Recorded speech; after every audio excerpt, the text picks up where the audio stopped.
우리는 보통 돈을 잘 버는 건 머리가 좋아야 한다, 학벌이 좋아야 한다, 뭐 이렇게 생각하잖아요. 근데 정말 그럴까요? 만약 그게 사실이라면 왜 그렇게 똑똑한 사람들이 돈 때문에 힘들어하는 일이 많을까요? 오늘 바로 그 질문에 대한 아주 놀라운 답을 모건하우절의 책 돈의 심리학에서 한번 찾아보려고 합니다. 알고 보면 진짜 성공의 열쇠는요, 머리가 아니라 바로 우리 마음에 있거든요. 네, 바로 이 미스터리가 오늘 우리가 파헤쳐 볼 핵심이에요. 아니, 도대체 왜 높은 학력이랑 IQ가 있는데도 부자가 되는 걸 보장해주지 못하는 걸까요?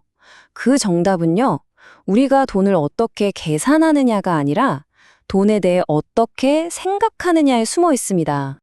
모건하우절이 바로 이 점을 아주 명확하게 짚어줘요. 돈 문제에서 성공하는 건 엑셀 시트 잘 다루고 이런 하드 스킬이 아니라는 거예요. 오히려 인내심이나 겸손 같은 그런 소프트 스킬의 영역이라는 거죠.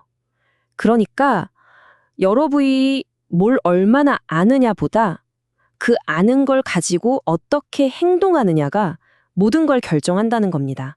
정말 중요하죠? 자, 그럼 지금부터 우리의 재정적인 운명을 확 바꿀 수도 있는 5가지 심리적인 열쇠, 이걸 하나씩 열어보겠습니다. 이 열쇠들을 하나씩 알아가다 보면 아마 돈을 바라보는 관점 자체가 완전히 달라지실 거예요.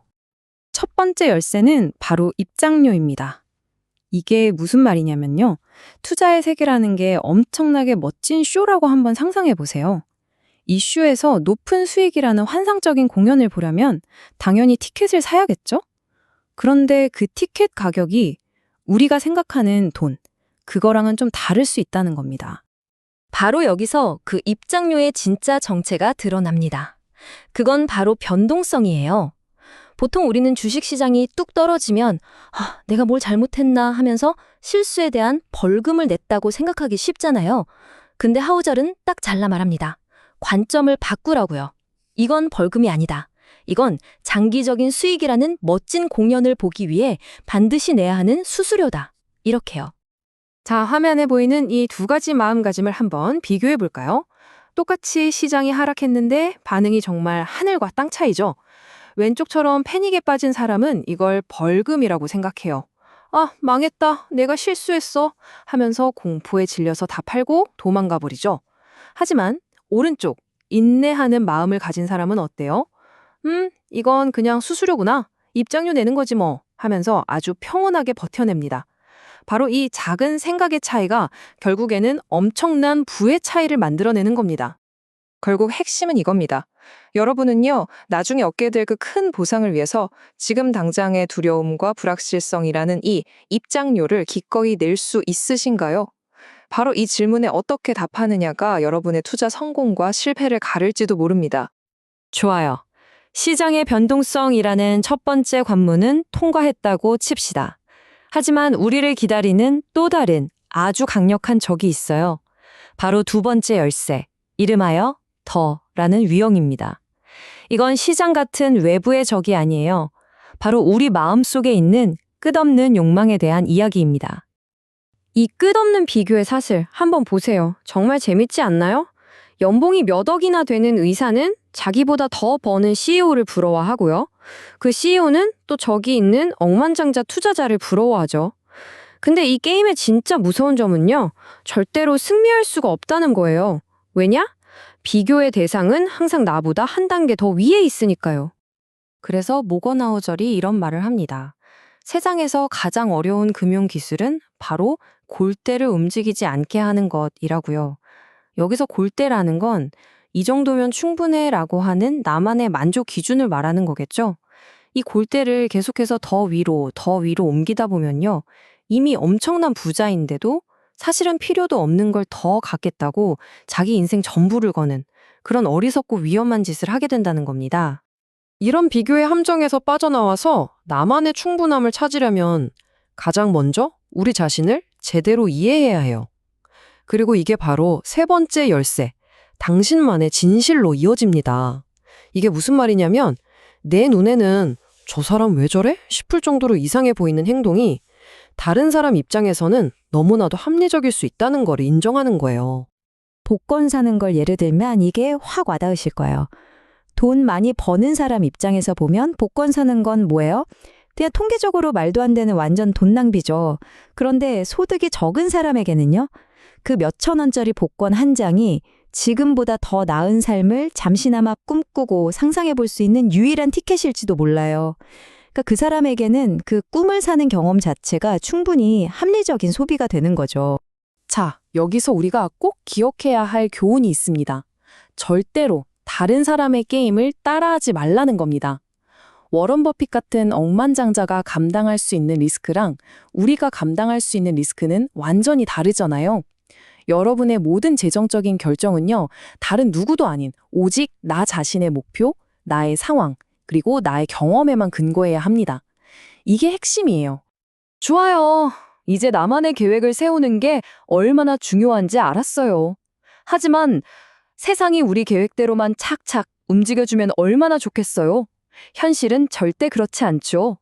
바로 이 지점에서 우리는 네 번째 열쇠를 만나게 됩니다. 바로 예상치 못한 일을 예상해야 한다는 지혜입니다. 경제학에서는 이런 갑작스러운 사건을 블랙스완이라고 불러요. 말 그대로 아무도 예상 못했는데 갑자기 짠 하고 나타나서 세상의 판을 완전히 뒤집어버리는 그런 사건들을 말하죠. 근데 진짜 웃긴 건 꼭 이런 일이 터지고 나면 모두가 아유, 내가 저럴 줄 알았어 하고 말한다는 거예요. 생각해보면 우리 역사에는 이런 블랙스완이 정말 많았어요. 1929년 대공황, 2008년 글로벌 금융위기, 그리고 불과 몇 년 전에 코로나 팬데믹까지. 여기서 진짜 중요한 건 두 가지입니다. 첫째, 이런 일이 언제 닥칠지 예측하는 건 불가능하다는 것. 그리고 둘째, 그럼에도 불구하고 이런 일은 반드시 또 일어난다는 것. 이걸 받아들여야 해요. 그렇다면 우리는 어떻게 해야 할까요? 우리의 무기는 뭘까요? 정답은 예측이 아니라 생존에 초점을 맞추는 겁니다. 아, 다음 위기는 부동산 버블일 거야. 이렇게 콕 집어 예측하는 대신에요.